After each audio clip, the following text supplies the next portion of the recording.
Hola a todos, ¿cómo están? Bienvenidos al podcast. Esto no es una clase, un día más, una semana más.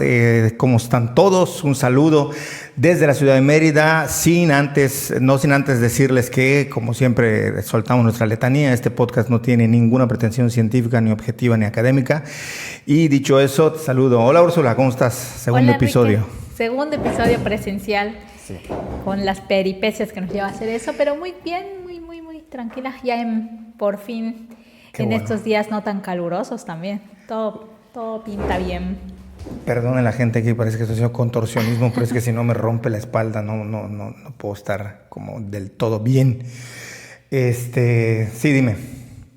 ¿De qué? Ah, no, pensé que me estabas diciendo. No, estoy bien. nada, no te estaba diciendo nada. Ahí estoy viendo lo que estás haciendo. Ya, sí me da mucho trabajo porque necesito estar con la espalda bien derechita. Sí, pues A, es que es a eso. cierta edad ya es necesario Tener un buen respaldo. tener cuidado con Sí, la yo tengo espalda. ese problema que siempre estoy toda jorobada y sí me canso, ¿no? O sea, Sí. pero también ya me cansa ponerme en posición erguida porque no estoy acostumbrada. Entonces, pues eso, pero ya iremos ¿Cómo consiguiendo. te fue en la chamba? Bien, todo tranquilo, muy pesado, pero tranquilo. Pero ahí vamos. Qué bueno. Parecen las preguntas de los señores, ¿no? Que se encuentran en la Exacto. calle. No me acuerdo cuál es el término que tienen los gringos. Tienen un término para hablar de eso, que es como hablar de la plática vacía, ¿no? Cuando vas en el autobús y platicas con alguien, pues de lo que sea, o vas en el tren o en el avión y es así como de, ¿y cómo está el clima? Y sí, o sea, son como ¿no? Pláticas ahí. Sí, me acuerdo, porque en clases de inglés nos dan el término también, cuando estamos Sí, en secundaria, sí. del tipo de pláticas. Así, pero no Sí, me bueno, acuerdo. esta es una así como vacía, no sé si es chip talk o small talk, no me acuerdo cuál es el término. Pero bueno, ¿qué onda, Úrsula? ¿Cómo estás? Otra vez la misma pregunta. Estoy haciendo la misma pregunta porque no me acuerdo de qué vamos a hablar hoy, pero ya lo recordé. Ah, ok. Estoy haciendo como recursos así que no ¿Qué funcionan. onda? ¿Cómo estás? Sí. Por tercera vez ahorita ya Ya dijiste, alterándome. ya estuvo. Ya. ¿Qué le pasa a este? Y todos los que nos están escuchando van a decir, ya. Ya, por Estuvo, favor, estuvo. empiecen a algo mejor. No sabemos si vamos a cambiar como de escenario de atrás, de background, porque pues aquí cuando hace fresquito está bien, pero cuando hace calor pues se pone muy fiero, ¿no? Entonces, Claro. bueno, ya nos dispensarán, que no sé si les interese tanto, porque si no están como viendo el video, pues bueno, de alguna manera solamente es un momento y no pasa nada. El tema de hoy, hay algunos conceptos que se utilizan en ciencias sociales, pero que repercuten, según yo, de manera profusa. Lo hemos hablado muchas veces y creo que parte de este podcast, sin proponérnoslo así tan de manera directa, ha sido como hablar sobre el tema de, pues, algunos conceptos que se malentienden, se malusan y cómo debería de ser. Y uno de estos a mí me parece que tiene que ver con el de desigualdad.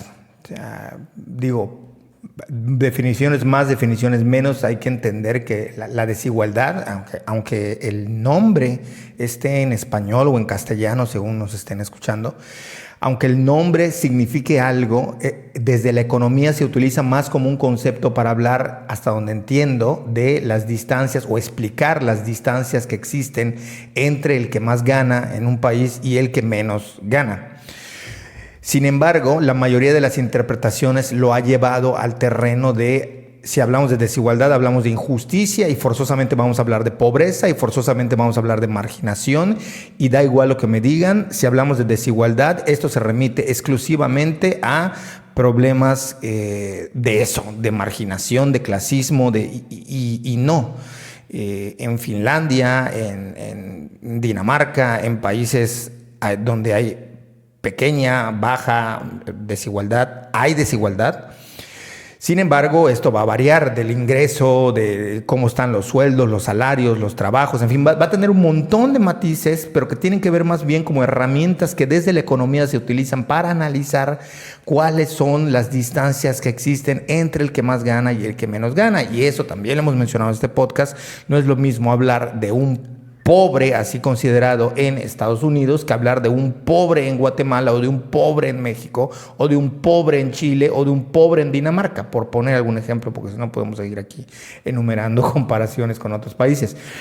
Pero sí es verdad que las ciencias sociales se encargan, y esto es algo que ya lo he mencionado en los podcasts anteriores, me molesta mucho que las ciencias sociales, en un mal esfuerzo por divulgar conocimiento, lo único que han hecho es dispersar una serie de malas definiciones, de entender muy mal por dónde va el asunto. Eso como primera cosa, ¿no? Para entrar con la idea de a qué nos referimos cuando hablamos de la desigualdad, ¿no? En los países, que es contextual, que varía, que depende de muchos parámetros, que tiene muchas métricas y formas de medirse, que cada país tiene las suyas, que tiene una carga política, pero sí evitar pensar entre quienes nos escuchan y nos ven que cuando hablemos de desigualdad forzosamente estamos hablando de una injusticia social o del Estado o del gobierno o de cualquiera que sea la entidad a la que se le achaque este mal, ¿no?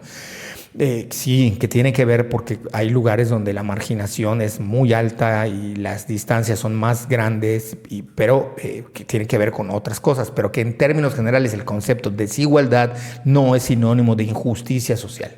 O sea, habla de cuánto hay de distancia entre uno y otro, ¿no? Sí, mira, ahorita que estabas hablando, porque según en mis notas, por supuesto que recuerdo que uno de los temas de los que hablaríamos era de la desigualdad, pero la verdad es que no le di importancia tanto ahorita. Es para arrancar, de ahí vamos. Sí, ya sé. Pero fíjate que escuchando recordé ciertas cosas y por eso me fui al teléfono. Estaba escuchándote y buscando cosas en el celular porque el tema de la desigualdad es tan amplio y tan como se puede entender que justamente, y una de las cosas que se le critica a la antropología social justamente es que de todo hace antropología de la, ¿no? Y del trabajo y de no sé qué y de esto y lo otro. Y en ese sentido, aquí en México uno de los pioneros para hablar de la desigualdad desde la antropología es Luis Reigadas. Yo porque sé de Luis Reigadas porque yo he seguido pues desde que empecé a estudiar he seguido su trabajo porque las líneas de estudio a las que él se adscribe me interesan. Entonces él justamente es en México el pionero de hablar de la desigualdad social y una de las cosas que dice en una de las entrevistas, porque él ganó una beca muy importante para estudiar la desigualdad social en toda Latinoamérica, una de las cosas que dice y que va en contra de lo que la gente cree, el neoliberalismo como una política económica busca acabar la pobreza. O sea, me queda clarísimo. Claro, para ti es clarísimo, pero para mucha gente no, es como el neoliberalismo es una fábrica de pobreza, ¿no? Y justo Exacto. Una de las cosas que busca el neoliberalismo, y él lo dice en una de esas entrevistas, es eso, es acabar la pobreza. El tema es que su mirada es meramente técnica, y lo vemos con los economistas y lo vemos con ciertos sociólogos y se olvida que la pobreza también tiene que ver con causas políticas y relacionales, ¿no? Pero es eso, ahorita como justo escuchándote y buscando eso, sí lo quería poner en claro porque... Y no porque yo sea pro neoliberalismo y así, yo tengo como mi postura sobre la economía y esto, que sí tiende hacia allá obviamente, pero lo quería dejar claro para que, o sea, como para arrancar desde esa base. Tiende ¿no? hacia una libertad económica, Libertad que no económica, necesariamente lo que nos quieren hacer creer que es el neoliberalismo, porque esa es otra cosa. También nos quieren colar la paja en la viga en lugar de la paja en el ojo, haciéndonos creer que el neoliberalismo es lo que dicen que es. No es así como desigualdad. O igualdad en ese sentido no se equipara, o sea, son campos semánticos que dan a entender una cosa, pero que para fines analíticos son herramientas, analíticas de estudio. Exactamente. Entonces, y también decir que no necesariamente una sociedad desigual es una sociedad empobrecida o una sociedad en la que la pobreza es... Se piensa dos cosas, que es una sociedad empobrecida, pero que es empobrecida porque es injusta naturalmente, ¿no? Sí. Como si la vida no fuese injusta, o sea, pero es meterse más en rollos filosóficos. Me llama mucho la atención lo que me dices de Reigadas. Yo no he tenido la oportunidad de leerlo, aunque ya me lo habías mencionado, pero prométome a mí mismo hacerlo porque es algo que creo que aporta por lo que tú me comentas. Porque justamente, precisamente, creo que, no sé si lo llegué a hablar con Perla o lo posteó en alguna de sus redes sociales, pero estoy de acuerdo con ella que justo en antropología otro error gravísimo en materia de conocimiento es que cuando a nosotros nos dan antropología económica, solo nos dan antropología económica desde el marxismo. No nos da ninguna otra. Y todos los ejemplos son tendientes a construir una ideología de pensamiento, no solamente para aplicar y analizar la sociedad, pero que va encaminada a entender todo desde el marxismo. Y no nos dan, por ejemplo, a los críticos del marxismo. No nos ponen, hoy en día no sé si ya tengan materias donde hagan pues ya cuestiones comparativas, porque si es antropología económica no puede ser solamente antropología económica marxista y que nos ponen a Godelier y que nos ponen a los de siempre, pero que no nos ponen estos contrastes para tratar de poder tener un entendimiento que la economía es mucho más allá del marxismo, que sí el marxismo funcionó y puede seguir funcionando como esquema teórico para entender las economías, pero que hoy en día tienes que entender todas las corrientes y teorías económicas que hay, que son un montón, y que hay unas que son bien fundamentadas, que no solamente critican, sino contradicen, e incluso poner a los estudiantes a leer ejemplos.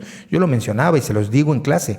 Si ustedes quieren ayudar a alguien, si ustedes quieren ayudar a entender la pobreza, si quieren sacar a la pobreza fuera del esquema, lo que deben estudiar es economía, no antropología.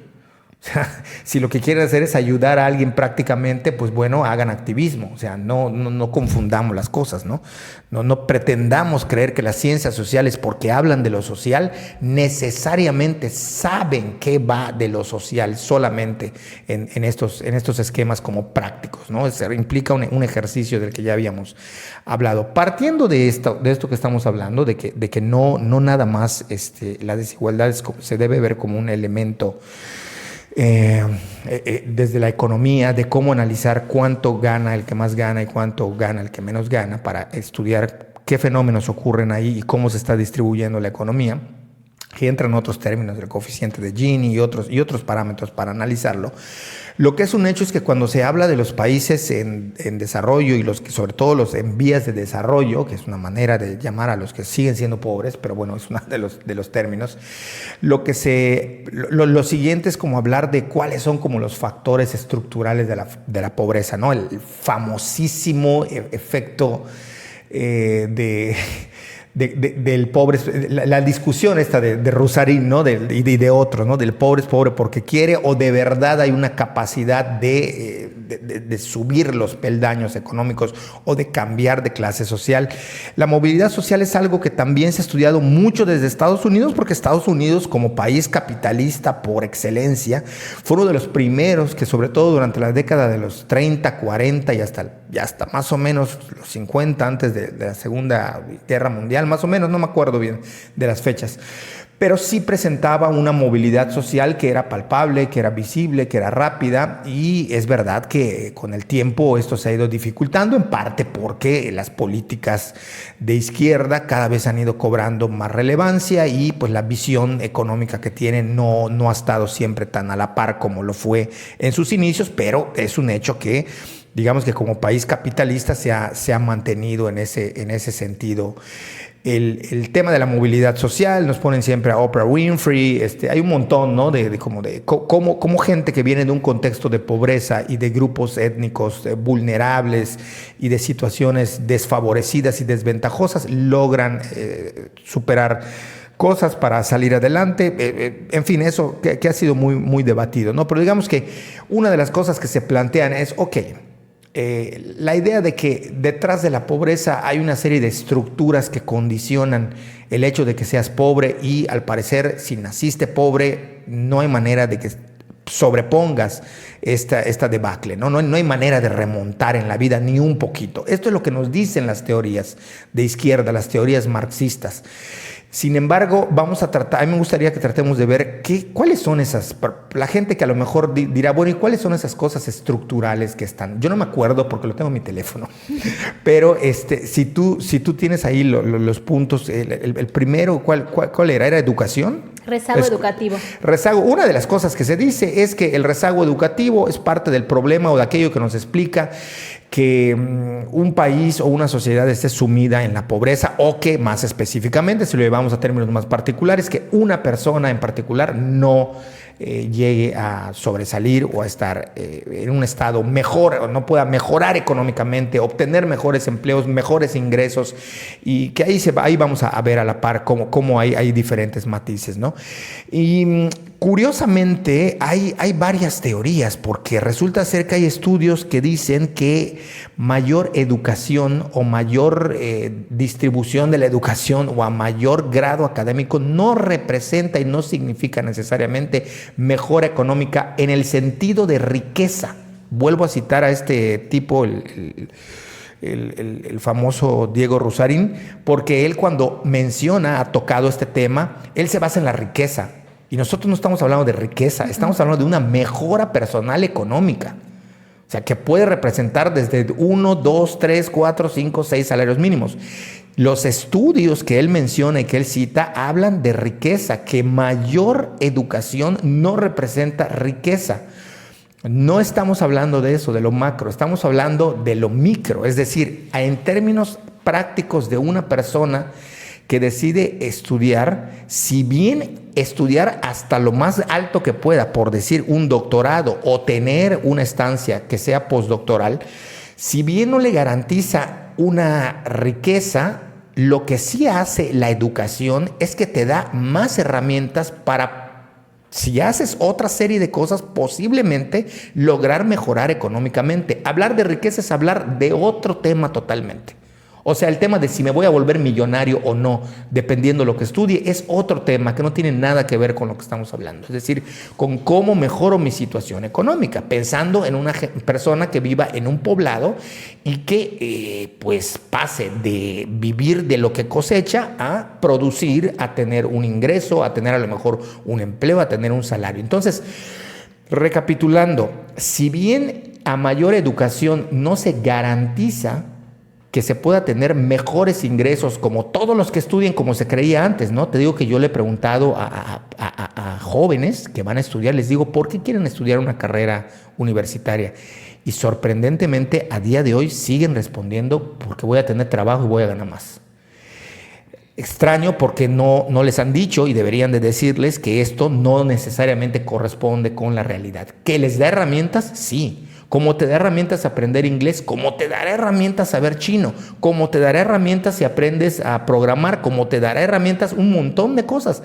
Pero son herramientas que mientras mejor preparado estés, te amplían las posibilidades a que puedas alcanzar una mejora económica y con ello posiblemente lograr la dichosa movilidad social, que ya sé que muchos de los que puedan escuchar eso van a decir que eso no existe, pero existe y después trataremos de ver si podemos explicarlo, ¿no? Y si no, dedicamos un podcast exclusivo a hablar de la movilidad social.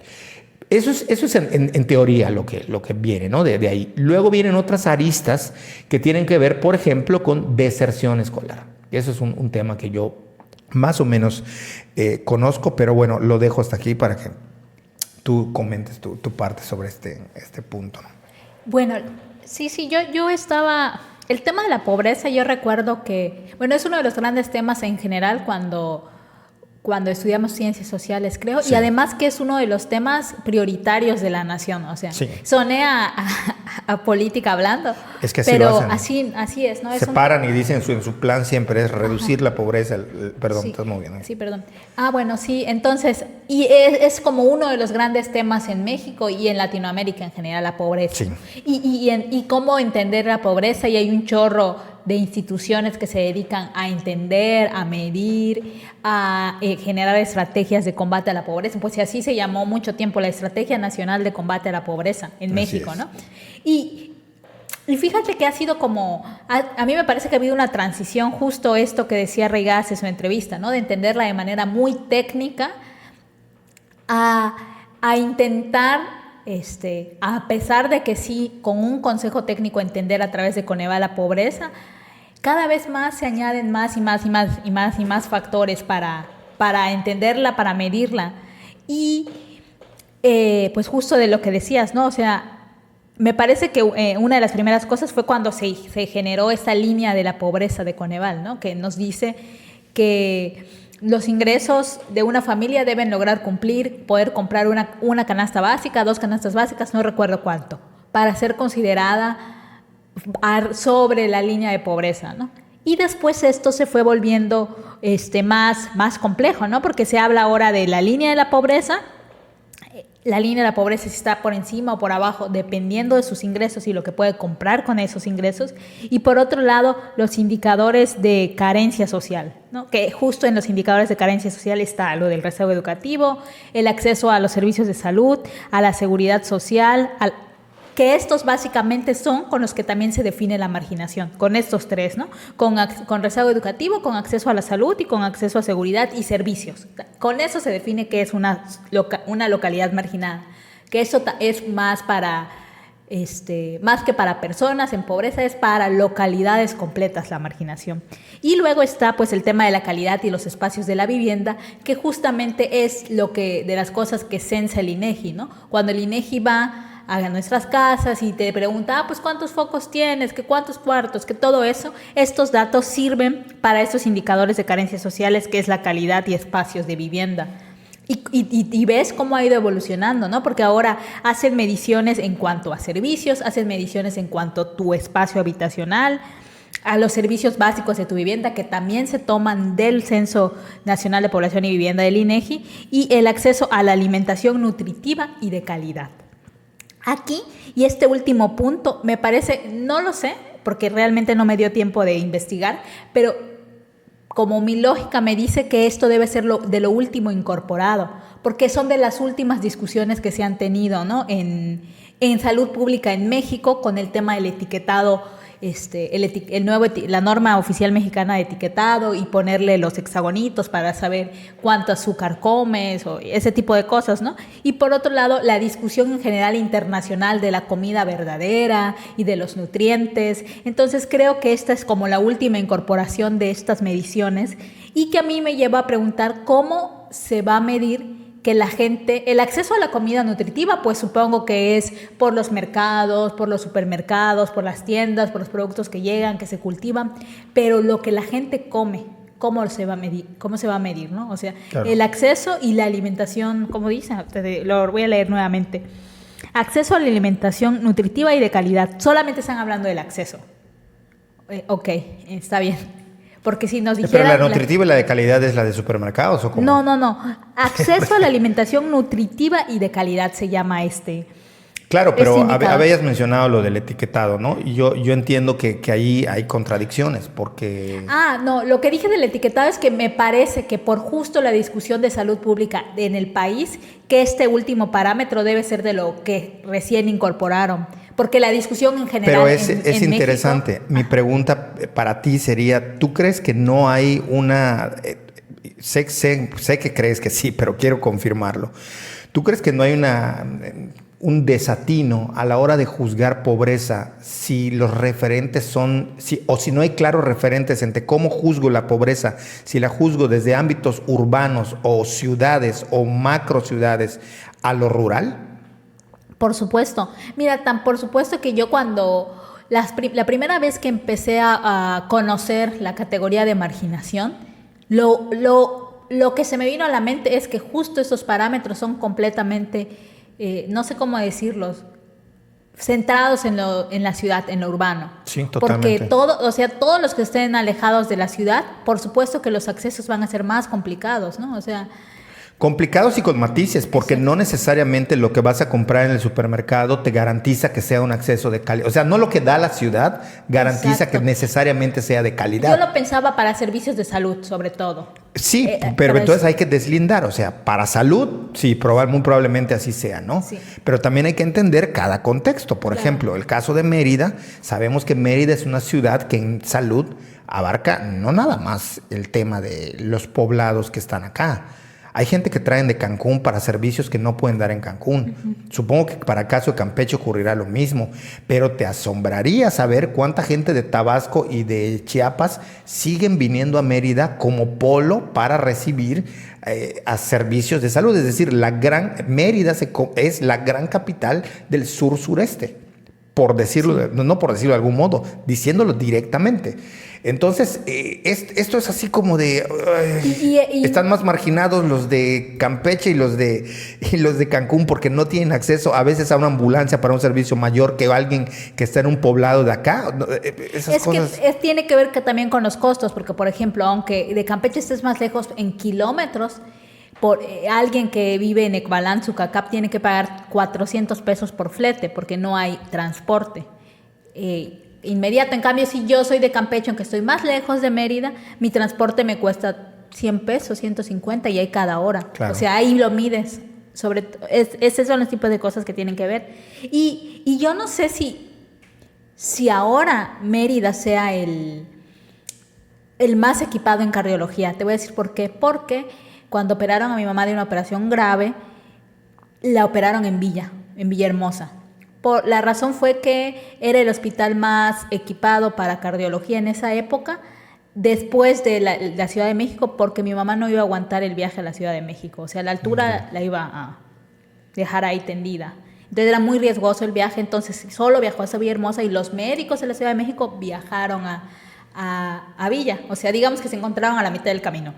Pero yo estaba chica, no recuerdo si fue para que no viajen tanto los médicos o porque estaba más equipado que el de Yucatán, el hospital donde la operaron.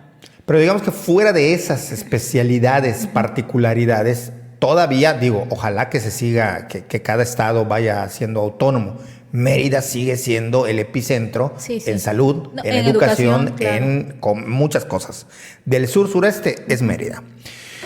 Entonces, esto ya nos pone a debatir un poco o a entender que estos datos también hay que entenderlos así, que no es lo mismo hablar de estos parámetros desde lo urbano y desde lo rural, que no siempre lo rural va a significar absoluto abandono, ya lo habíamos hablado, ¿no? Uh-huh.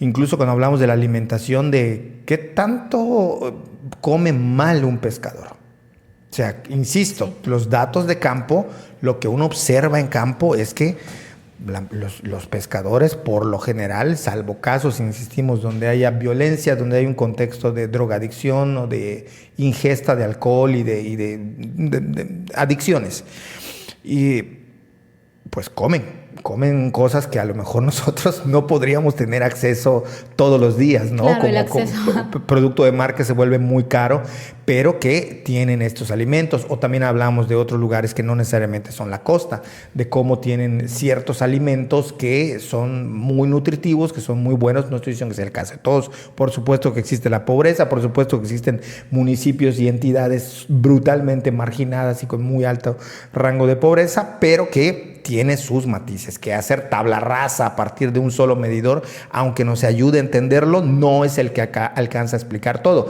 Y estamos hablando de los factores estructurales, empezamos con el de la educación, que el rezago educativo nos dicen que es el de la pobreza, pero al mismo tiempo vemos que el tener un acceso a la educación no necesariamente va a redundar ni en riqueza ni en pobreza. O sea, no es ninguno de ellos, ¿no? Y fíjate que yo... Pero son herramientas que tienen que tener a nivel de derechos, eso sí. Sí, claro, no. Y mira que hemos tenido tú y yo pláticas acerca de cuáles como los pilares del capitalismo, el tema del ahorro, el protestantismo y todo eso. Y ahorita estaba pensando en una plática, porque en estos días estuve conviviendo como 3 días muy intensamente con unas chicas de ciertas localidades de Campeche, ¿no? Y una de ellas siempre hacía el énfasis en varias cosas, ¿no? Pero me parece muy interesante lo que dice y lo que hace, ¿no? Que ella siempre dice que mi papá es productor, ¿no? Porque productor, no dicen campesino, dice productor. Y es interesante porque el término productor viene no de políticas públicas relacionadas al campo, sino del trabajo de organizaciones de la sociedad civil. Así es. Porque las políticas públicas al campo, a escala pequeña, siempre les dicen campesinos, ¿no? De hecho, productor sería más enfocado desde la visión neoliberal. Uh-huh. Entonces dice, sí, mi papá es productor, no sé qué, y pues y me dijo una cosa. Entonces, cuando llegaron lo de las becas de Benito Juárez, pues yo estaba acostumbrada a la economía que te da un papá productor. Entonces, cuando llegó mi beca, la tuve solo un año y medio, porque ya estaba saliendo. Yo lo que hice fue ahorrarla, porque yo estaba acostumbrada a la economía de familia de productor, y ahorré toda mi beca, me dijo. Toda mi beca, tengo toda mi beca ahorrada y tengo ahorrado no sé qué, porque yo estoy acostumbrada a esta vida. Y fíjate que sí me parece interesante, porque todo, o sea, nuestro estilo de vida también está moldeado por nuestros factores objetivos, que es cómo vivimos, de quién somos dependientes económicamente, pues toda nuestra etapa formativa, la mayoría somos dependientes económicos o de mamá o de papá o de ambos. Y nos acostumbramos a eso, ¿no? Y esta chica a mí me parece muy interesante y cómo concibe ciertas cosas, y ahí va el tema del ahorro. Porque la forma, y es una de las cosas que también hemos platicado en algún momento, cómo saber lo que la gente en localidades posee, tiene y ahorra e invierte, ¿no? Porque no digamos, los aparatos para la inversión y el ahorro, no sé cómo decirle, por eso le dije aparatos, no es la banca, definitivamente no es la banca, ¿no? Son otras las maneras, y eso, ¿cómo lo puedes medir? A nivel económico, ¿cómo se puede medir? O sea, desde la economía, ¿cómo mides eso? Y después, ¿cómo? Justo ahí sí me parece que sería súper interesante que la antropología económica, no lo sé, creo que he leído un artículo, si alguien sabe que me pase, pero ¿cómo medir eso, no? Porque sabemos que se ahorra en oro, por ejemplo, o sea, y que al final cuando... En ganado, en miel, la gente que acumula la miel que produce, que no necesariamente se utiliza el mecanismo del banco. Herramientas, maquinaria. Exactamente, todo ese tipo de cosas. Y que tú y una casa puede estar mínimamente que es equipada. Ahorro e inversión. Exacto. Cuando logran comprar un tractor entre toda una familia, cuando logran comprar cierto sistema de riego o pagar por ello, es ahorro e inversión. Cuando los apicultores que el año pasado, hace 2 años, guardaron miel y la almacenaron de la mejor forma, cuando ese año se compró la miel en 25 pesos, muchos no vendieron, se aguantaron y amarraron sus cinturones y de sus familias y almacenaron de manera correcta para que el HMF no subiera, que es un índice de vejez, digamos, de la miel, para decirlo de manera sencilla. Cuidaron su humedad a la hora de la cosecha y a la hora del almacenamiento, y entonces al año siguiente, o sea, en 2021, la miel se vendió súper cara, carísima. Los precios históricos creo que ha tenido la miel este año, y entonces vendieron a 50, 54. ¿Te imaginas? De vender un año anterior a 24, prácticamente tuvieron un rendimiento anual del 60% de su inversión, o sea, si lo ponemos en esos términos, o más del 60% de inversión. Claro. Entonces, por supuesto que podemos utilizar esas categorías para explicarlo, pero tenemos que conocer ese contexto. Y además hay otra cosa bien importante que tú mencionaste un poquito así de pasada, que mucho determina la vida y el famosísimo y manoseado también término de las clases aspiracionales. Uh-huh. Que mucho se le achaca a la clase media, pero sí tienen que ver los estilos de vida, es decir, en qué gastas, ¿no? Y tú lo ves, o sea, cuando uno va a campo, uno no da la impresión de que uno no gasta nada, o sea, es mínimo lo que se gasta, porque no existe la estructura de estilos de vida para gastar el dinero, o sea, no existe tu heladería a la que vas, no existe tu cafecito al que vas, no existe, pero también eso moldea la forma como la gente entiende aquello en lo que gasta y en lo que no gasta. O sea, hay un montón de gente que uno los ve y tú dices, ay, pues es que tiene piso de cemento, pero no sé qué, y no está bien pintadita y no tiene puesto esto. Pero tú les preguntas, te dicen, pues yo no quiero gastar en eso, yo ya tengo un piso. Yo no necesito ponerle, habrá quien se lo quiera poner, o yo no necesito gastar en comprarme pantalones de marca, yo no necesito comprar en ese tipo de ropa, yo lo que hago es que le doy a mi esposa la tela y ella nos hace la ropa. O sea, hay como un montón de cosas que están detrás, que yo creo que la idea a transmitir es que no es negar la pobreza, porque eso sería una estupidez de nuestra parte, sino el hecho de entender que esto de riqueza, pobreza, subir de nivel socioeconómico, bajar, injusticia, tiene un montón de matices por los que tenemos que entender cómo funcionan y cómo va la sociedad. Que no nada más es decir, es que hay pobres y eso es por el neoliberalismo y entonces hay injusticia social y toda la corrupción, que sí tiene que ver, pero hay un montón de cosas que lo explican. Y volviendo al punto, hablando de los temas estructurales, educación, ya lo que dijimos. Luego está el otro, que no me acuerdo cuál era, pero... acceso a servicios de salud. Acceso a servicios de salud, que ya explicamos un poquito por dónde va. Espero que más o menos haya quedado por lo menos claro la complejidad que está detrás de ello. Y hay algo que a mí me interesa siempre, ¿no? Este mismo personaje, Rusarín, Una vez supuestamente se reventó a otro, bueno, a otro, porque son youtubers, aunque a él le moleste, a Chumel, porque él le hace una pregunta, ¿no? Y le dice, ¿tú eres de individualidades o de colectivos? ¿No? Y el otro le dijo, no, pues de individualidades. Ah, entonces eres capitalista, le dijo, ¿no? O sea, o eres, no me acuerdo qué le dijo, eres neoliberal. El tema de lo individual y lo social es una discusión larguísima en las ciencias sociales. Es decir, si lo social determina al individuo, es decir, si la estructura social determina al individuo o si el individuo tiene poder de hacer algo, hasta se le ha llamado capacidad de agencia del individuo. ¿En qué sentido puede moldear o mover su vida o tener un cierto tipo de injerencia para modificar su vida tal como está, ¿no?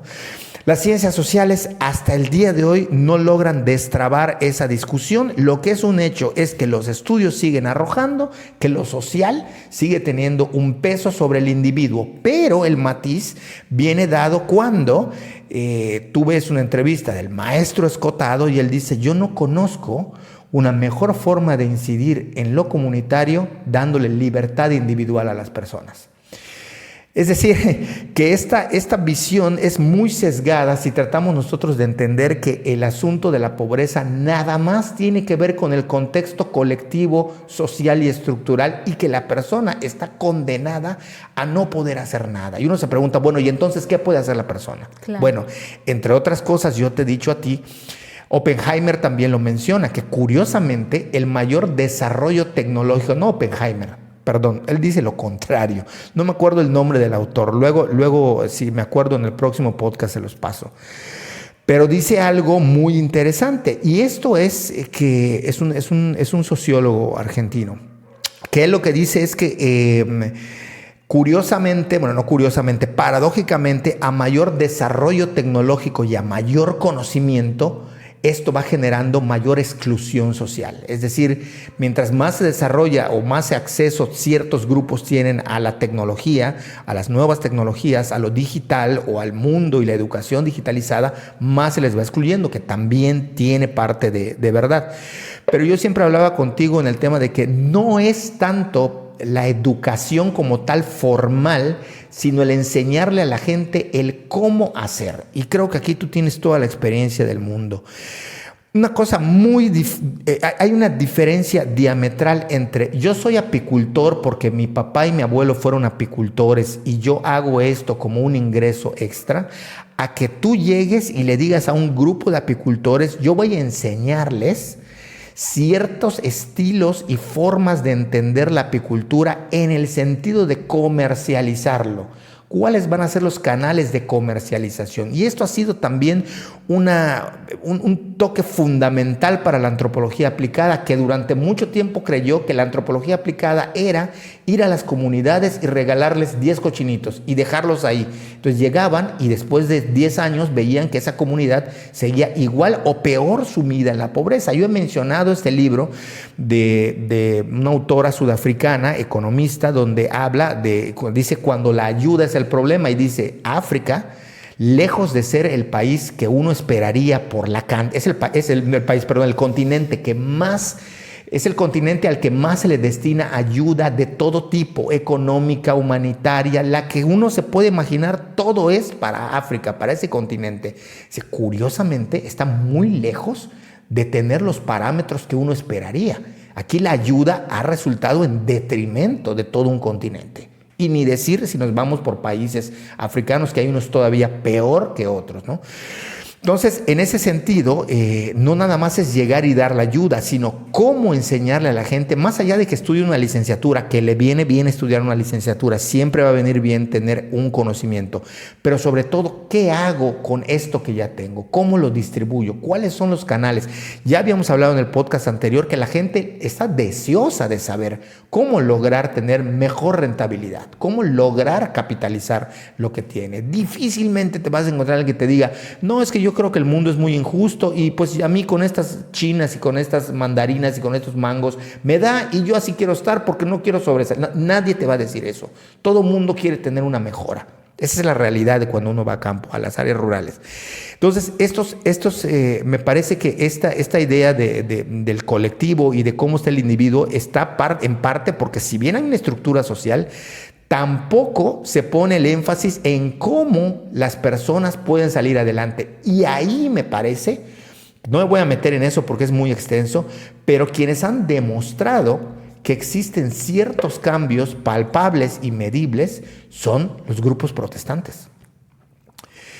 Que si bien no podemos hablar de que en América Latina el protestantismo es una réplica tal cual como Max Weber analiza que la ética protestante va ligada al progreso capitalista, sí nosotros encontramos que a nivel micro, las familias que logran convertirse, no estoy diciendo, en mi estudio de Guatemala yo menciono perfectamente que hay un montón de católicos que por ser migrantes o por lo que sea lograron sobresalir y tener una prosperidad económica por encima del resto, incluyendo a los protestantes. Por eso Latinoamérica se debe entender aparte. Pero sí muchas iglesias han logrado, muchos grupos, no iglesias, grupos protestantes han logrado demostrar que con ciertos ajustes en el estilo de vida de las personas logran romper con estos esquemas. ¿Cuáles son? El orden económico, organizar a su familia, es decir, si antes tenían 3 mujeres y hijos regados, tratan de establecer un orden. Les inculcan el ahorro, les inculcan lo que ellos llaman mayordomía, que tiene que ver con toda una estructura de cómo organizo y administro mi tiempo, mi trabajo, mi dinero, mi familia, pero también mi cuerpo. Dejar de fumar, dejar de tomar, dejar de tener vicios. ¿Cómo lo estructuro de tal manera que esto pueda traer dividendos? Y creo que tú misma, sin haber estudiado esto, me has preguntado, ¿no? Oye, es que yo veo que la gente que está en ciertas iglesias logra sobresalir o tener ciertos esquemas. Y esto lo digo como para llevarlo al tema, digamos, fundamental, que tiene que ver con ciertos esquemas de vida que la gente es necesario que los modifique, si quieren, pero que sí estos programas tienen que ir aparejados, no nada más de cómo te doy un dinero o un ingreso, sino cómo te enseño a trabajarlo, cómo te enseño a comercializarlo, pero también cómo te enseño a ordenar tu vida, incluyendo, por ejemplo, programas de nutrición que tú bien conoces y que sabemos que muchas fundaciones y asociaciones civiles están teniendo, ¿no? Sí, definitivamente, ¿no? O sea, es algo... A mí no me gusta ese adjetivo de multifactorial, pero en esto sí, es que todo es multifactorial. Exactamente, o sea, pero... no es que no guste, sino que todo es multifactorial. Es redundante decir que la pobreza... Es redundante. Cuando alguien dice, este problema es multifactorial, todos son multifactoriales. Exacto, pero justo con pobreza, y como se ha hecho este desglose tan digamos, tan concienzudo de cómo entender la pobreza, cómo medir la pobreza y cómo combatir la pobreza, y la desigualdad, va de la mano, sí que pues conocemos todos esos factores. La desigualdad entendida como reducir esa distancia que existe. Sí, claro. No, y por ejemplo, una de las cosas que México y Argentina tienen tienen clarísimo, no dando una posición positiva o negativa sobre esto, simplemente que tienen clarísimo y que esa ha sido la apuesta en México y en Argentina para disminuir la desigualdad social, que es la igualdad de oportunidades. Esa ha sido la apuesta en México y en Argentina, igualdad de oportunidades. Si no lo digo yo, lo dice Reigadas, lo dice Duet y lo dice un chorro de gente, ¿no? Que esta ha sido la idea y que también se ha visto en los programas de gobierno, ¿no? Que todo lo que... O sea, casi que hay un discurso que es hay que generar igualdad de oportunidades, hay que esto, y muchos de los programas fueron hasta antes de este sexenio con esta idea. Ahora supongo que está allí, pero de otra forma que no logro entender, ¿no? Porque...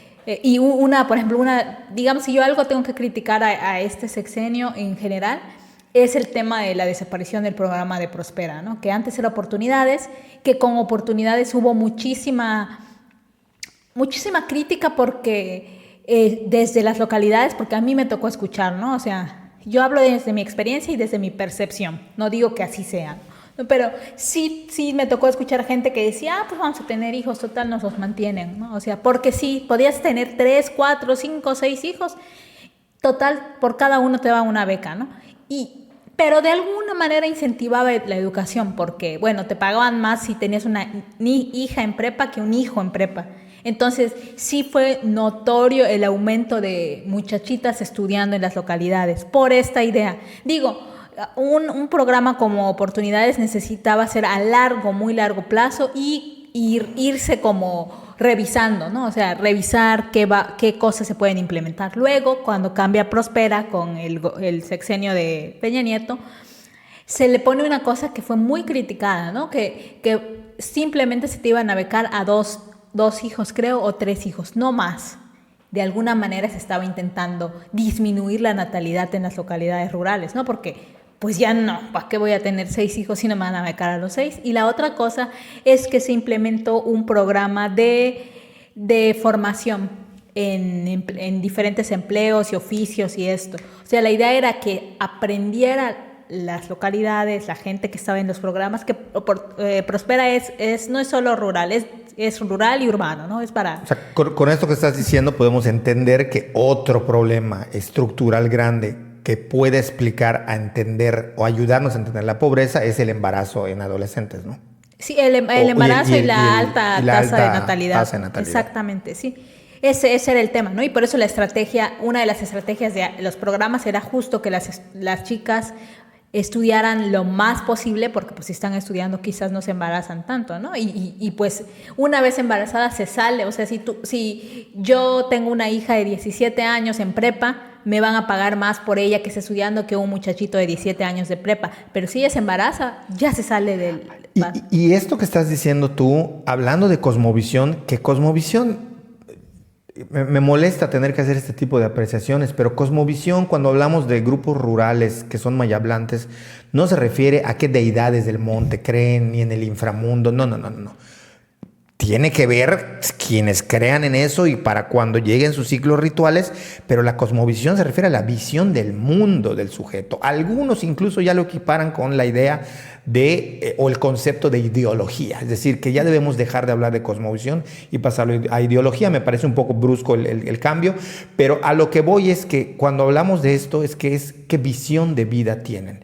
Y esto no es diferente, esto no contradice lo que históricamente en el medio rural se ha visto, es ver en los hijos una posibilidad de ingreso, ya sea como fuerza de trabajo o como una inversión a largo plazo para que te cuiden y velen por ti, o como, en este caso, lo que me estás diciendo, que me vuela la cabeza, es pues están dando dinero por hijos, porque así lo entiendo, pues vayamos a tener hijos para que nos den dinero, ¿no? Sí, y justo a mí, mira, yo estuve dando más tiempo, no que más tiempo, porque al final básicamente toda mi experiencia laboral ha sido en localidades o rurales o que viven cierta situación extraña, ¿no? Como yo, por ejemplo, en Ciudad Chimuyil, donde estuve, yo no puedo catalogar esa localidad, ¿no? Porque es una localidad,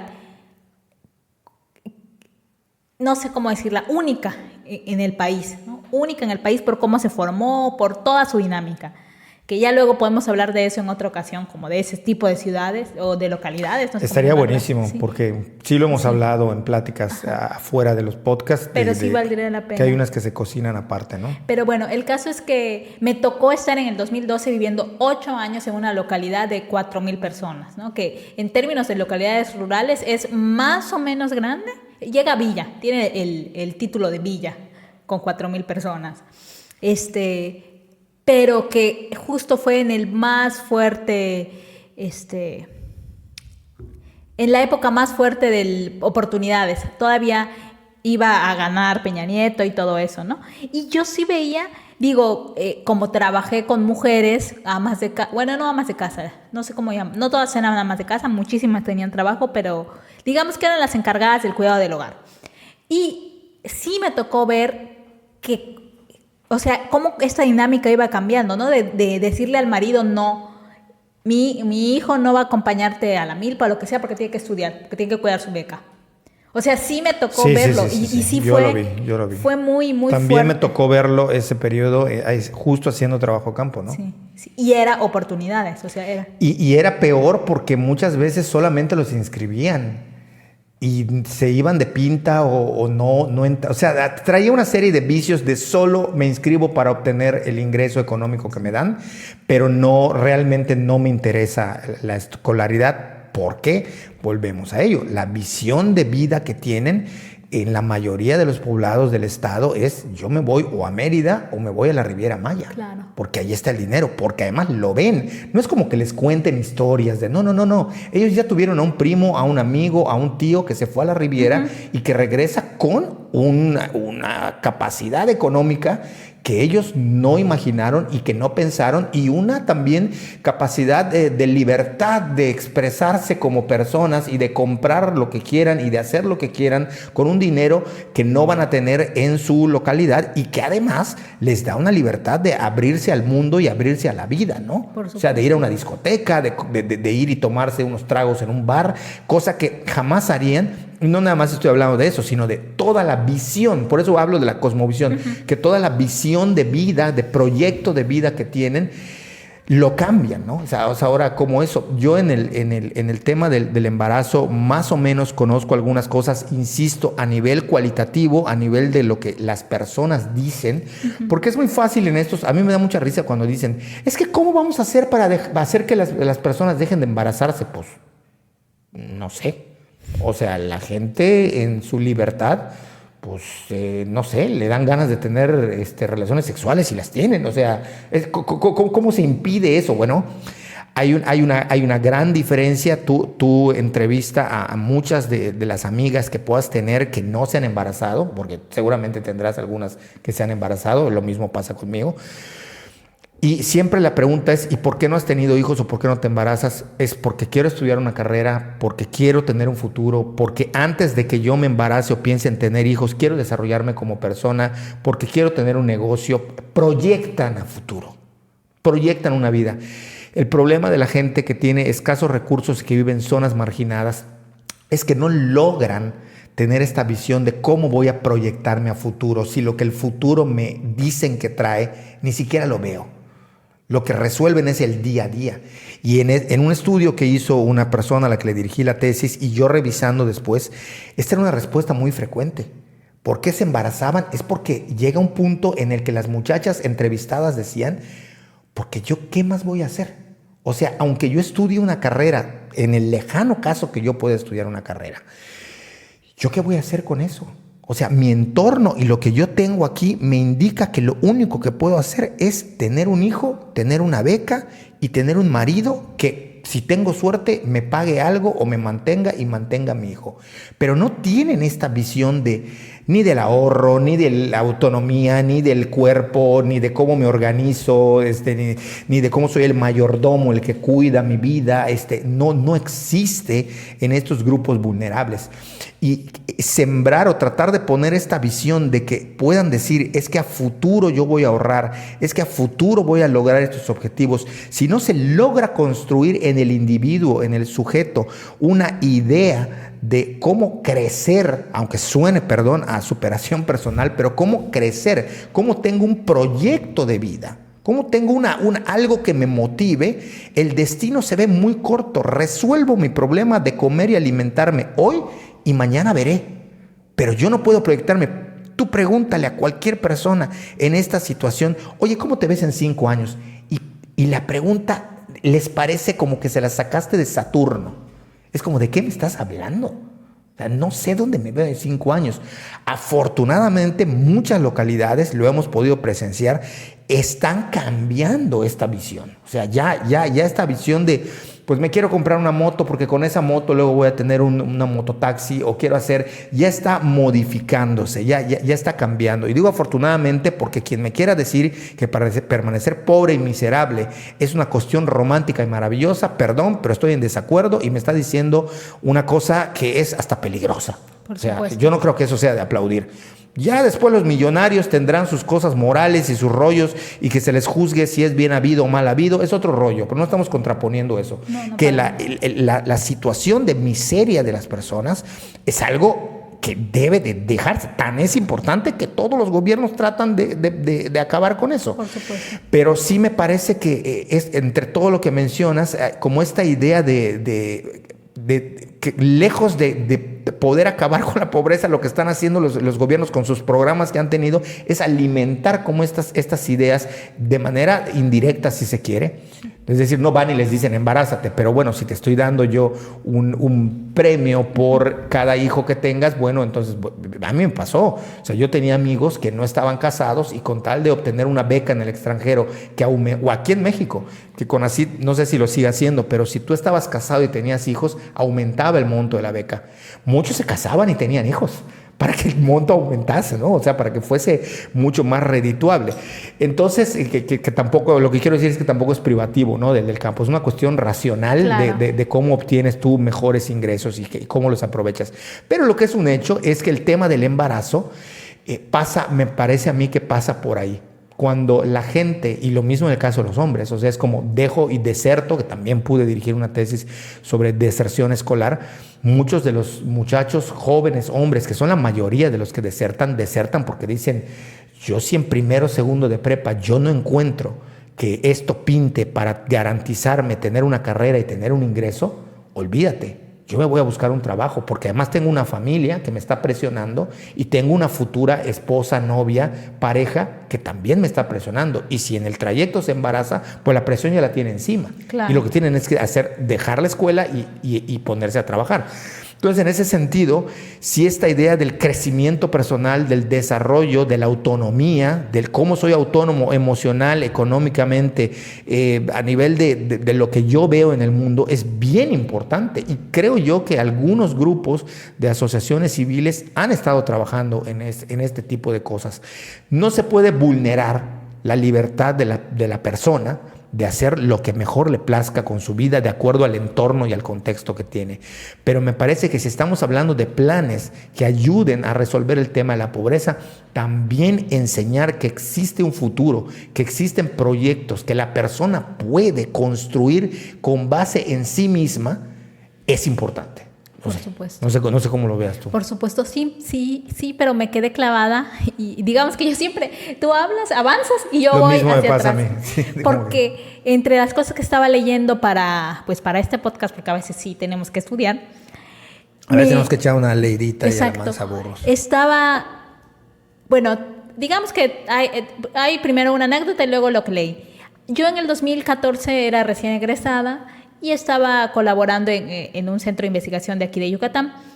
Y pues unos que eran de generaciones pues más arriba de mí, o sea que ya estaban como trabajando más de en serio en ese centro de investigación, estaban en conjunto con una maestra del centro trabajando con el Instituto Quintanarroense de la Mujer, porque el tema de embarazos adolescentes en Quintana Roo era un foco rojo, ¿no? En 2014 eran el estado con mayor índice de embarazo adolescente del país y no sé cuántos años llevaban sostenidos siendo el estado con mayor índice de embarazo adolescente en el país, ¿no? Entonces, pues el Instituto Quintanarroense de la Mujer hizo una super estrategia, contrataron al centro y a esta maestra para encabezar una investigación muy grande y pues yo era recién egresada y me dijeron, pues, ¿quieres participar y te pagamos? Pues sí.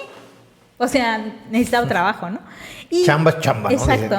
Chamba. Y pues odio eso, pero bueno. Nos tocó ir a Cancún a encuestar, a entrevistar y hacer observaciones en hospitales, en la calle. O sea, teníamos diferentes espacios, ¿no? Uno era hospitales, otro era la calle en sí, otro eran domicilios. Y pues yo ahí estuve, ¿no? Haciendo preguntas, entrevistas. Y sí, por una parte sí fue como muy impresionante porque a mí no me había tocado ver chavitas, niñas de 12 años embarazadas, ¿no? O sea, sí me había tocado que en la secundaria, que se embarazó una, o terminando la prepa.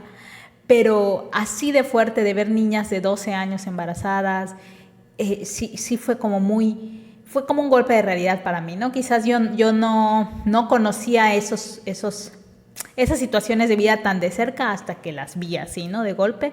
Y lo recuerdo claramente, te digo, porque a mí me tocó y sí me impactó, ¿no? O sea, sí llegaba en la noche al hotel y decía, está durísimo esto, ¿no? O sea, ¿qué está pasando en Quintana Roo? Y hoy, releyendo y buscando las estadísticas, pues ya, digamos que después de eso ya sé cómo buscar rápido estadísticas de embarazo, porque pues te lo aprendes, ¿no? Cómo ir buscando esas cosas. Y me sorprendió que Quintana Roo para 2019 y 2020 está entre los últimos lugares de embarazo adolescente en el país. Es decir, en 6 años Quintana Roo bajó sus niveles de embarazo adolescente como entre 25 posiciones, ¿no? Y no dice a qué atribuyan No esto. dice porque, o sea, eso es como yo bajé las estadísticas, busqué las notas de prensa y todo eso. Digamos, tendría que haber hecho un trabajo más de fondo que no iba a dar tiempo. Yo sí creo, basado en lo que me tocó a mí ver en una pequeña localidad, pero creo que habla mucho para entender que es otro problema. Muchas veces creemos que solo porque hablé en mi localidad no puedo extrapolarlo. A ver, extrapolarlo no, pero sí te permite tener elementos para comparar con otros lugares. Y yo sí creo que esta idea de la visión de vida que se tiene, veámoslo aquí, o sea, ¿cuál es la educación que se da a nivel escolar, pero también en el seno familiar? No se impulsa el embarazo ni el sexo como tal desde los padres, y no hablo de una visión conservadora en ese sentido, sino se habla de, si quieres lograr algo, no te embaraces, estudia una carrera. Y hay un entorno que te alimenta, dependiendo de en dónde estés puesto socialmente, que te alimenta estas ideas. Es decir, primordial que acabes una carrera. Entonces tú vas entendiendo que si quieres lograr estos objetivos, estos proyectos y estas metas, no debes embarazarte, porque esto va a perjudicar y en la mayoría de los casos impedir que los alcances. Entonces a mí sí me parece que estas visiones de vida no son tampoco estoy diciendo que esto vaya a ser la gran solución, pero sí creo que tiene que ver, y no me extrañaría que en este caso de Quintana Roo se asocie a un cambio de visión social de vida, de proyecto de vida a futuro, y que esté alimentado por las estructuras y por los organismos y por las escuelas y por las familias, ¿no? Estaba buscando, Quintana Roo pasó de ser el número 1 en 2014, que fue cuando yo fui a hacer, digamos, las encuestas de esta investigación grandísima que financió el Instituto Quintanarroense de la Mujer, a que en el 2019 fuera la entidad 29. Es decir, es prácticamente de las últimas 4, la número 29 en índice de embarazo adolescente. ¿Qué hizo Quintana Roo? No lo sé, pero yo creo que si esa estrategia nacional para la prevención de embarazo adolescente, tendría que mirar qué hizo Quintana Roo. Sí. Con todo y el tema de las drogas, con todo y el tema de todo esto. Violencia. Algo debió hacer, y yo casi que estoy segura que esta investigación del Instituto Quintanarroense de la Mujer fue parteaguas para lograr bajar, porque es evidente que se hizo algo. ¿Por qué no basas del 1 al 29? No. Por casualidad. Bueno, habría que cruzar con demografía, pero también con crecimiento económico, igual con inserción a mercado laboral, con educación. O sea, habría que ver todos esos factores, pero no deja de ser sorprendente. Sí, por supuesto. Es de volar la cabeza, sí, ¿no? Se habla muy mal de Quintana Roo en todo y con mucha razón, pero esto a mí sí. O sea, a mí, hoy haciendo esta pequeña pesquisa para el podcast, sí me voló la cabeza, porque sí es enorme. Vean que en el podcast aprendemos nosotros. Exacto, sí, es lo bueno. No es una clase, pero nosotros aprendemos. Exacto, o sea, y yo me refrescó un montón de datos, porque yo toda la vida digo Quintana, o sea, yo seguía diciendo pero yo sigo Quintana con Roo. mi pregunta. ¿Tú crees que tenga que ver lo que yo digo, lo que yo señalo, o de plano te parece que no tiene nada que ver? La visión de cómo construyes una idea de persona, de proyecto de vida, o no tiene nada que ver. No, que te tiene que ver, y de nuevo me remito a estos días que estuve con estas chicas trabajando de manera intensa. Eso es a mí lo que me interesa. Porque la del ahorro, estábamos cenando el miércoles ya para que ya las deje pues en las tenías que dejar y todo eso, y ella siempre se sorprende por dos cosas, ¿no? Ellas son jóvenes, en general trabaja con mujeres de muy amplio rango de edad, desde 19 hasta 74 años, ¿no? Y pues siempre le sorprende, primero, que tenga 30 años. Ya dije mi edad en el podcast, pero bueno, no importa. Se sorprende de eso porque según ellas no me veo como alguien de 30 años, porque entendemos que alguien de 30 años en localidades pues es una señora, muy señora, ¿no? Pero aquí no te tienes por qué sentir mal, o sea, eres joven. Ah, sí, ya sé, pero bueno. Y eso es algo que sorprende. Y la otra cosa, que no tenga hijos, que no tenga esposo. Bueno, todavía si tuviera esposo estaría bien, ¿no? O sea, dirían que es muy atrasada.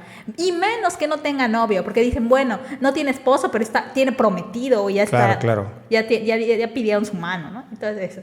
Y ese día estábamos platicando de cosas y me preguntaron, ¿y tú no vas a tener hijos o qué? Y pues ya les medio expliqué, y a mí me dijo, esta del ahorro, es que mira, yo sí quiero tener una familia y tener mis hijos, pero yo ¿por qué no me animo ni siquiera a casarme ahorita con mi novio, con el que está desde la prepa, ¿no? porque aparte eso pasa en las localidades, una vez que se agarran a su novio, para que se casen, ¿no? Sí, o sea, sí. es muy Sí, pocas casi es un cambian. agravio. Exacto. Sí. Entonces ella, porque yo cuando ya quiero tener a mis hijos, quiero tener tiempo para atenderlos, quiero tener un patrimonio, mi casa, haber viajado, haber conocido lugares, haber hecho esto que hago ahorita, no que vengo a este curso que estoy tomando. Y sí, me dice, sí me presionan porque todas mis primas de mi edad, de 24, ya se casaron y ya van a tener a su hijo. Y mi mamá me dice, es que tú eres muy andarina, le dice. Le te gusta mucho y me gustó la palabra, porque yo cuando lo dijo la primera vez que me lo dijo en estos días que convivimos intensamente, pensé,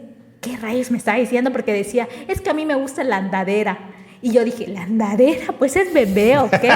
Y luego, anda arrastrándose su andadera. Sí, me encanta. Y mi mamá me regaña porque me gusta la andadera, que no sé qué. Y ya luego entendí que hablaba de andar, Claro. de ir a conocer lugares, de irse a vender. Que nunca he sabido si es andadera o andandera, pero bueno. Sí, quién sabe, pero No sé qué ella es. me decía, eso es que la andadera.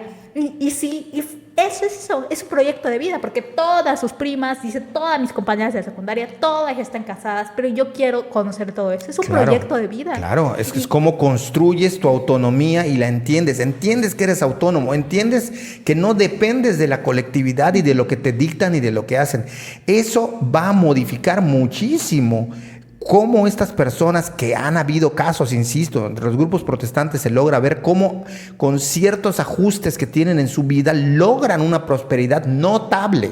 No millonarios, no estamos hablando de eso, vuelvo a recalcarlo, pero sí una movilidad notable, o sea, logran sobresalir. Muchas veces incluso necesitan mudarse del lugar en donde están porque no tienen cabida en un lugar donde no pueden seguir avanzando y donde incluso son objeto de ser juzgados por quienes están alrededor de ellos, ¿no? De cómo lo lograron. Pero me parece que esto que tocas es fundamental y bueno, que tiene que ver, por supuesto, ¿no? El famoso, a mí me lo han dicho, ¿no? O sea, como, ¿no tienes hijos? No. ¿Y por qué no tienes hijos? Y yo pregunto, ¿y por qué debo tener hijos? Y me responden, para que tengas algo. O sea, esta idea también es muy, muy, muy fuerte, esta idea de tener un hijo como tener una posesión. Hay una charla TED de una chica que habla sobre la pobreza, una colombiana, y ella dice, nos critican a los pobres porque tenemos hijos, pero es lo único que podemos tener, lo único que podemos poseer. Nosotros no tenemos un carro, no tenemos casa, no tenemos bienes, no tenemos propiedades, pero tenemos hijos.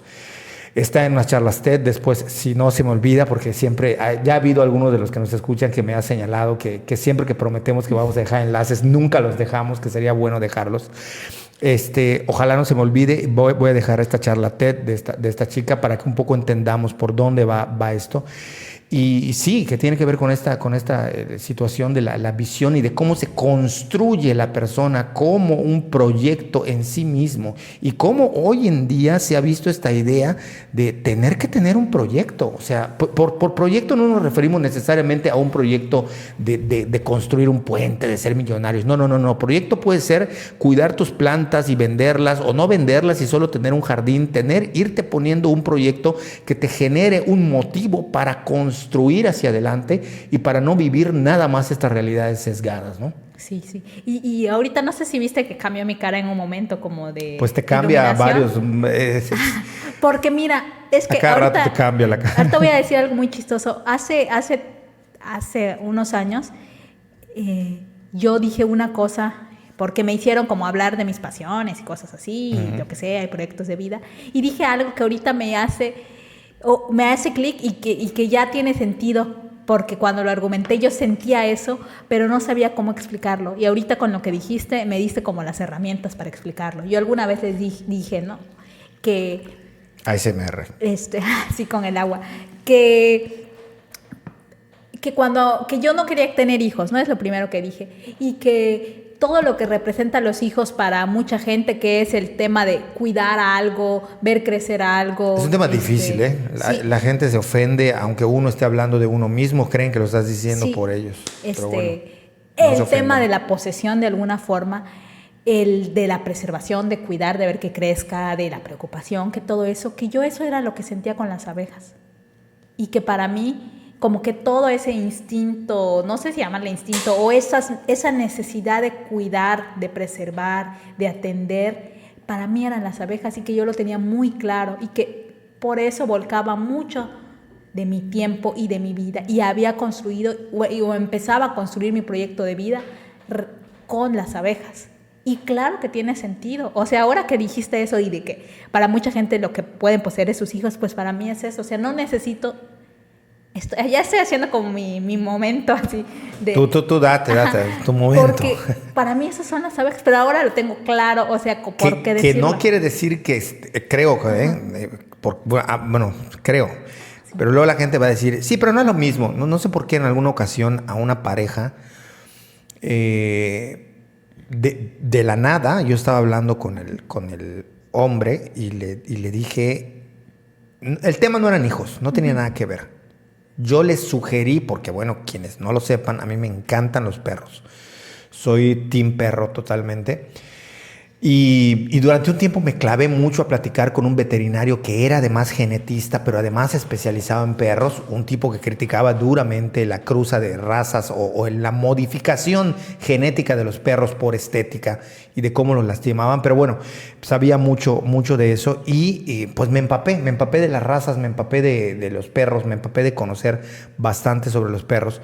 Y él, pues no me acuerdo qué era, pero el caso es que yo le dije, pues, sobre un perro. Y en ese momento llegó su esposa, se metió a la charla y dijo literalmente, sí, pero eso nunca va a ser igual a tener un hijo. Y yo jamás estaba hablando de que el perro fuese a suplir los hijos, aunque haya gente hoy en día que diga que sí, los perrijos. Pero en esos años no existía eso, los perrijos, y esta persona se metió y dijo, sí, pero no es igual, ni intenten lavarle la cabeza a mi marido. Y yo, no. Él me preguntó que qué perro creía yo que era mejor para acompañarle y me empezó a hablar de cosas, quiso entrar al tema de las razas y yo le hablé y le di una sugerencia. No estamos hablando de eso. O sea, las abejas no es como tener hijos, los perros, los gatos no es como tener hijos. No sí que tú, lo que me contaste que yo recuerdo es que tú tenías un sentimiento desde muy pequeña de servicio, de ayudar, de cuidar, de preservar, que eso era algo que a ti se te daba, que lo hacías con tus amistades, con tu familia, con las personas, pero que eso lo descubriste sobre todo, o lo tuviste claro con las abejas. Claro. Ahora, con lo que estamos hablando, es que tú hiciste, ¿no? Entiendo. Sí. Y ya cambiando el tema, sí, como si cambiando el tema. Ya lo último que quiero decir, y ya con esto porque ya tenemos cerrar. cámara, entonces ya podemos hacer como dirigirnos a ustedes que nos están viendo. Bueno. Baby. Hay una cosa que... Seguro nos vamos a ver ridículos en el video. No voy a ver nada. Voy a ver. En esta Estrategia Nacional para la Prevención del Embarazo en Adolescentes, el objetivo, digamos, mayor es reducir el número de embarazos adolescentes a través de dos otros objetivos particulares. Y el que voy a decir, a mí también de nuevo me voló la cabeza porque abre las puertas a un montonal de cosas que ya no nos va a dar tiempo de discutir. Pero ese objetivo particular es disminuir en 0 los nacimientos en niñas de 10 a 14 años para el 2030. Y esto, el tema de la disminución a 0 de los nacimientos en niñas de 10 a 14 años, a mí me parece que abre las puertas para aborto legal en todo el país, sin restricción para las niñas de 10 a 14 años. Porque no encuentro otra manera, porque no creo, estos son objetivos al 2030. Realmente, a mí me gustaría, y en un mundo ideal, yo realmente quisiera que ninguna niña de 10 a 14 años quedara embarazada en el 2030, ¿no? Y a partir del 2030 jamás nunca hubiera un embarazo de niñas de 10 a 14 años y por lo tanto habrían 0 nacimientos de niñas, 0 nacimientos, alumbramientos en niñas de 10 a 14 años. El panorama real en México es que eso no va a pasar. A menos que se apruebe el aborto, ¿no? No, no va a pasar que niñas de 10 a 14 años no estén embarazadas en México. La única manera de reducir a 0 es el aborto. Por supuesto que es el aborto, ¿no? Y entonces, para que en 2030 puedan practicarle los abortos sin ningún problema a niñas de 10 a 14 años. Que no quiere decir que si 200 se embarazan, con abortar 200 veces se reduzca, ¿no? No. Sino que aquellos casos que, Quintana Roo ya redujo el número, ¿no?, de embarazos. para tratar de que llegue a cero, como tú dices, sí tiene que modificarse y entrar en la ley a favor del aborto. Y en general tiene que ser estructural, o sea, no solamente, no es el tema de que es ya, sino que en cada clínica tendría que haber un espacio para practicar abortos, tendría que haber a nivel para reducirlo a cero, tiene que ser opinión así. pública se tiene que trabajar porque, por ejemplo, si una niña de 10 a 14 años queda embarazada, ella no puede ir a una clínica a que le practique un aborto sola, porque es menor de edad y porque tiene un tutor. Se tiene que trabajar muy fuertemente a nivel social para que esto suceda. Y esto es lo que sí me voló la cabeza, porque me parece que es algo que es de tanta complejidad en cualquier país, ni siquiera solo en México, que es súper ambicioso, y pensarlo para 2030, cuando faltan 8 años para 2030, no lo sé, pero me parece que es... No, la única forma tendría que ser así. Sí, y tiene que haber también un mecanismo de castigo fuerte, duro, eficiente para castigar a quien embarace una niña de 10 a 14 años, porque supuesto. Alguien que embaraza a una niña de 10 a 14 años, perdón, pero es un criminal para mí. Sí, claro. O sea, entonces... te digo, a mí al final es duro, y luego leí, ¿no?, que en 2019 nacieron de niñas de 10 a 14 años, hubieron 8.500 partos. Son muchísimas niñas. Mucho. Muchísimas niñas. De 10 a 14. Y son clasificadas como niñas. Adolescentes se les clasifica a partir de 15 años. No, claro que son niñas. Pero de 10 a 14 años son niñas. Y ser adolescente no significa tampoco que la etapa de la niñez se haya concluido, ¿eh? No, para nada. O sea, de hecho, el pediatra atiende hasta los 18, si no entiendo mal. Y esta Estrategia Nacional para la Prevención de Embarazo en Adolescentes plantea un montón de cosas. Son documentos enormes que, digamos, yo me sumergí por partes leyendo como lo más importante. Sí habla de recomendaciones, no dice... Y es chistoso porque uno podría entender desde la moral y la ética el momento de empezar una vida sexual, ¿no?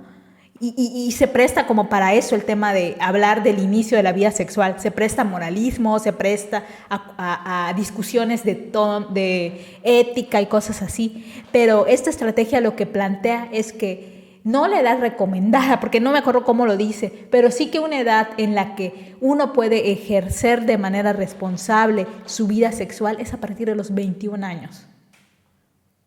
Y en México creo que el promedio está entre 14 años. Imagínate la distancia de 14 a 21 años. Claro. Es enorme. Digo, yo me pienso a los 21 años era una cagada. O sea, jamás, sí, a los 30 años me pienso que sería la peor madre del mundo. Pero bueno, una de las recomendaciones para iniciar la vida sexual es 21 años. Entonces, ¿qué coincide con la mayoría de edades en Estados Unidos? 21 años.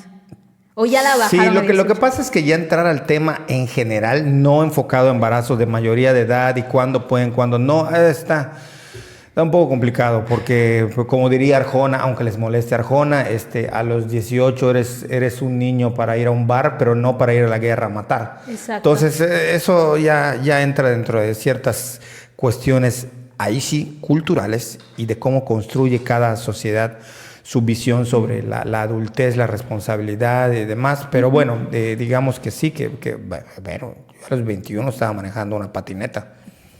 O sea, no, pero bueno, cada yo a los quien. 21 estaba abriendo mi sopa Nissin y ponerle su agua caliente. Porque Sí, yo a los 21 soñaba con ser Tony Hawk en la patineta, todavía. Sí. Pero bueno. Pues no sé, me gustó mucho, muy interesante, sí. Aprendí mucho, gracias por la investigación que hiciste, fue rápida pero fue sesuda, me gusta, no sé, que ojalá que nos puedan comentar a ver qué les pareció, ojalá que haya abierto luz sobre un tema que nos parece importante. Y pues nada, yo hasta aquí lo dejaría, hoy se prolongó también, no sé si rompimos el récord, pero vamos por la hora 20, hora 18. Y nada, pues ojalá que nos escuchen, que nos compartan, que siempre lo más importante, los que nos ven en plataformas donde se le puede dar like, suscribirse y compartir, que lo hagan. Los que nos escuchan, mil gracias por seguirnos escuchando. La verdad es que de verdad, muchas gracias. No nos vamos a cansar de decirlo. Y pues nada, nos seguimos viendo en el siguiente episodio. Hasta luego. Chao.